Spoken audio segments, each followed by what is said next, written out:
The general emergency alarm consists of 7 or more short blasts followed by one long blast on the ship's whistle or siren, and by an electrically operated bell, klaxon, or other warning system supplied by both the main and emergency power sources.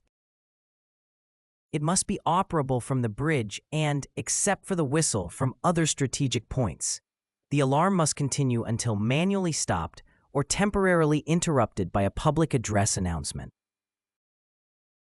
This signal summons crew and passengers, if carried, to their assembly or muster stations and initiates the actions stated in the muster list. Entertainment sound systems must automatically stop when the general emergency alarm is activated. The alarm must be audible throughout accommodation and normal crew working spaces. On passenger ships, it must also be audible on open decks. On ships fitted with a marine evacuation system, communication between the embarkation station and the survival craft platform must be maintained. All vessels must have a fixed fire detection and alarm system, including manual call points that activate audible and visual alarms distinct from other alarms. The system must have at least 2 power sources, one being an emergency source. The fire alarm may be used to summon crew to muster stations or to perform the duties assigned in the muster list. Other emergency signals may include manually or automatically activated fire alarms, signals that do not require the muster of all passengers or the whole crew, and man overboard alerts. These signals may be accompanied by the general emergency signal sounded on the whistle or siren.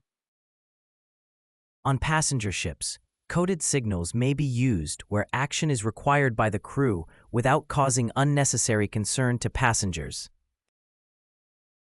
The public address system must allow messages to be broadcast from the bridge and other necessary spaces to all crew and passenger areas where persons are normally present, and to the muster stations. It must be clearly audible in internal and external spaces, considering normal ambient noise while the ship is underway. A muster list must be prepared before the ship proceeds to sea and maintained throughout the voyage. If crew, equipment, or procedures change, the muster list must be amended accordingly. It must provide clear emergency instructions for every person on board and be displayed in conspicuous places, including the navigating bridge, engine control room, and crew accommodation. In passenger spaces, illustrated instructions in appropriate languages must be posted in cabins, muster stations, and other passenger areas.